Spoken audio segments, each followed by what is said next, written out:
We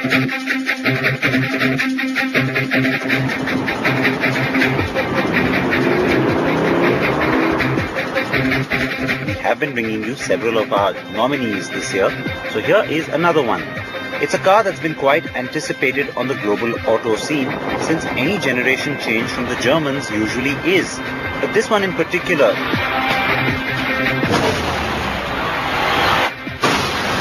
is also being seen as the Tom Cruise car. After all, it features in Mission Impossible Ghost Protocol 2.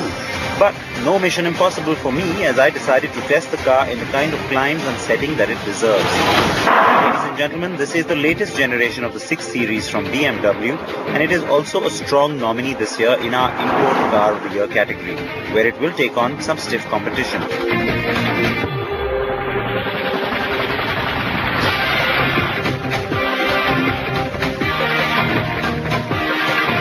The 6 Series is available in coupe form too, but today we have the convertible on the show. Interestingly enough, BMW did not follow the norm of first launching coupe and then the topless version. It happened in the reverse order this time globally. So the convertible launched a few months ago, while the coupe just drove in a few weeks back. Visually, you always expected a new generation of any BMW to be good looking, and so is this one. But what's nice about it is it's a lot more streamlined, and it gives you the impression of not being as wide and bulky as the old Carlo. And the face, well, it's a whole lot prettier too, because it looks a lot more attractive. It's got a nice presence about it. And what is also nice is that you kind of know it's a 6 Series just by looking at it, even though it's got the typical new look as far as the big front grille, the headlamp cluster is concerned.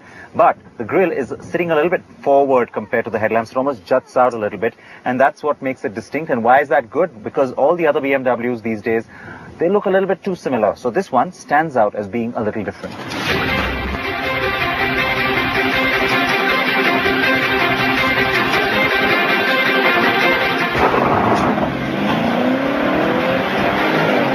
The car is powered by an ample motor like most Beamers, in fact more than ample in this case, and the gearbox is standard for India.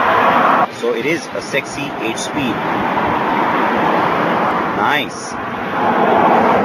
And yes, there is the 640D option, though that is, by the way, only on the coupe and not available on the convertible. All this while, every time we had a convertible on the program, I always used a phrase which basically goes that it's great to have a convertible because you can feel the wind rushing through your hair. Well, now I actually understand what that phrase means because I've got the hair for it. Now, moving on and talking about the actual attributes of this particular convertible, it is an improvement, a definite one, over the old 6 Series, not just in the styling terms like I was saying before, but also in terms of just the precision that you have in terms of the handling. Now remember, when there is a convertible or a soft top, you always think, or even a retracting top that's a hard one, but you always feel that somehow the driving dynamics get a little bit compromised. That's what's nice about the newer cars, and that's what's nice about all the learnings from BMW which go into all their new cars. And so you've got this car which is nice and precise, it is sporty, it is taut, and ends up being a lot of fun because it does exactly what you want it to. The car is smooth, reasonably peppy and energetic too. But I have to say the coupe has a more planted feel, and considering this car needs to take on the likes of the Jaguar XK and Audi TT, I am a bit surprised that the convertible isn't. It is sportier though than the E-Class Cabrio and on par with the SLK, both from Mercedes-Benz.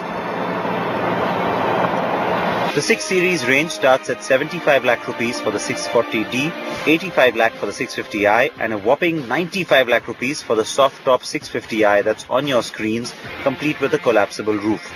Wow!